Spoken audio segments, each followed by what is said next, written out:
So this game called Morels Homestead just came out for the Oculus Quest 2. What is it though?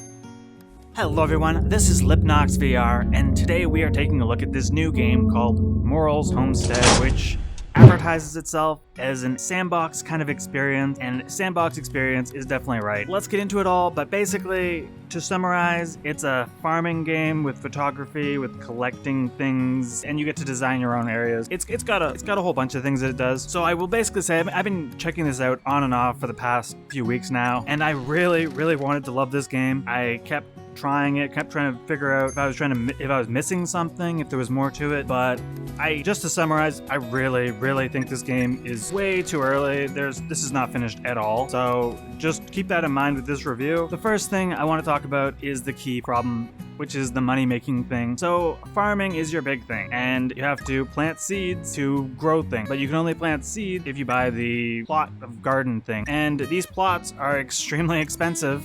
I think it's like 500 gold, and the tomatoes that I'm yielding from this plot pay me like 1 gold each when I harvest them, and it takes a long time to harvest. So this whole farming thing, I don't know what the point of that is, but it makes no money, so it makes it just so hard to be able to have just all these different ones because it costs so much money. And honestly, that's the biggest thing. This game's money system is totally broken. It makes no sense at all. So how do we make money if we're not going to be making money selling the farming stuff? So you have to go to all these, there's these different worlds you can go into basically that are each their own level.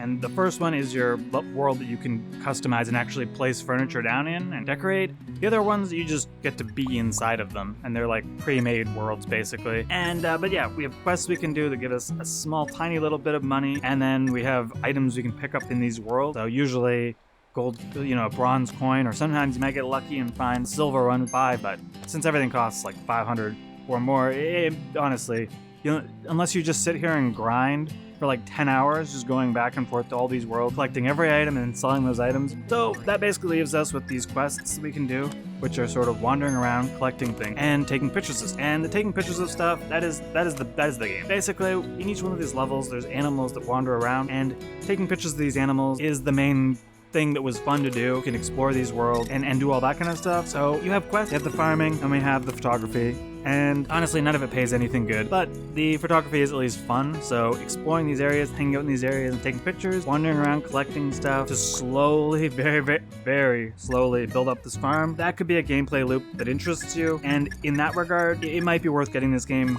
if you're that kind of person. It is a $20 game, so it's not cheap, but it's not expensive. And there is a ton of stuff you can customize with. I just wish that I was able, it feels like everything you sell should give you 10 times as much as it does, or everything you buy should be 1/10 as expensive, because it's just, and going on beyond the expensiveness of stuff, I have had several items just delete themselves for me. Like I tried to place this chair down and it let me place it down in the shopping district. Well, it immediately deleted it the second I went back, so that money was immediately wasted. And I had a metal detector that I had at one point, and it just deleted itself from the game, so I have to buy another metal detector for no reason. I don't know why I'm able to even delete the metal detector, but that really annoyed me. So I can't even show you the metal detector part because I'm not buying another one, because everything's super expensive in this game. And then, you know what?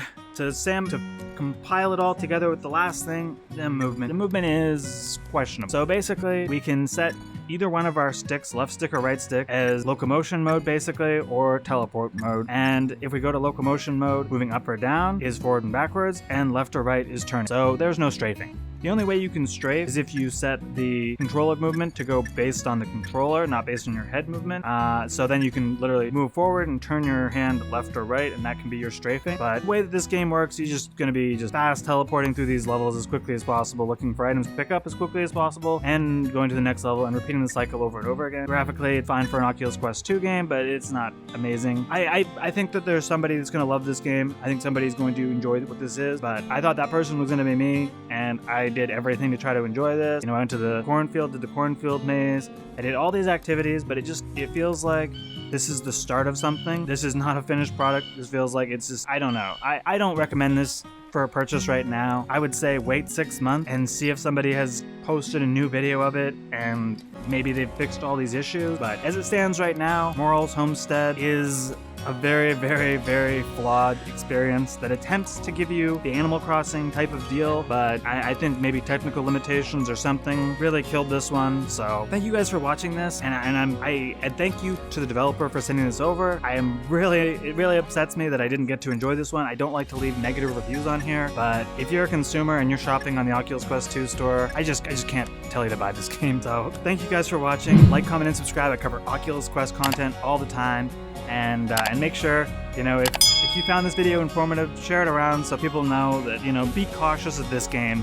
Don't just drop your money down because it needs work still. I'm out of here. Have a good one, guys.